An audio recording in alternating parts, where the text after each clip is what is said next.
On va revenir justement sur la paire euro-dollar. Hein. Vous l'évoquiez tout à l'heure, l'euro devait se renforcer après avoir terminé vendredi à 1,08, 0,95 $, tout près de son plus bas niveau en 2 ans, enregistré le 14 avril. Donc on le disait, la paire a bénéficié d'un petit effet Macron qui n'a pas du tout duré.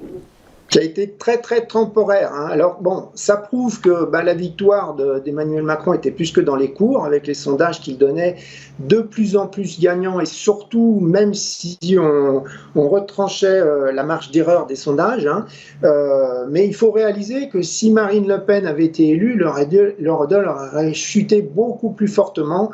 Le risque est souvent asymétrique en trading, et donc là on a eu je dirais, le bon côté de la pièce, hein, d'un point de vue trading. Alors, ce qui prouve aussi que les comparaisons ont leurs limites. Hein. En 2017, l'eurodoll avait monté de 170 pips, et là, au premier tour de 2022, il avait monté de 43 pips. Mais là, c'était pareil. Hein. Dimanche, les particuliers ne le voient pas, mais il a monté 47 pips à 20 heures. Hein. Bon. En fait, le marché a déjà switché sur la suite, hein, et puis à plus long terme, c'est plutôt la paire de devises qui est prise entre deux feux, avec la BCE, comme je vous l'ai dit, qui se prépare à monter ses taux plus tôt que prévu, et la Fed qui, elle, a déjà engrange plus de hausses de taux à court terme. Hein.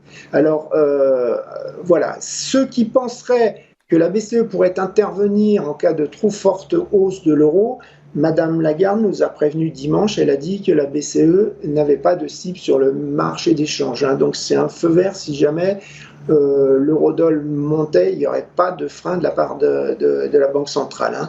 Mais bon, comme je vous disais, la différence de cycle, la différence de réactivité de la Fed fait que c'est plutôt le dollar qui devrait l'emporter. Hein. Alors qu'est-ce qu'on voit ? L'eurodoll il est en train de casser une ligne de tendance haussière qui a été initiée en 2017. Alors, on ne la voit pas sur le graphe, il faut faire un graphe à très long terme. Et donc, il semble en position de tester le plus bas de 2020. Donc, vendredi, on avait déjà terminé à 1,0795 au soir. Donc, on était juste au-dessus du support de 1,0760. Donc, ce matin, on est plus bas. Le support prochain qui est assez significatif, c'est le plus bas de 2020 qu'on a vu en 0,635. Et puis maintenant, c'est plutôt vers 1,08 qu'on a une résistance, hein, qui est le plus bas qui était juste avant, post-BCE, qui avait été testé, on est remonté.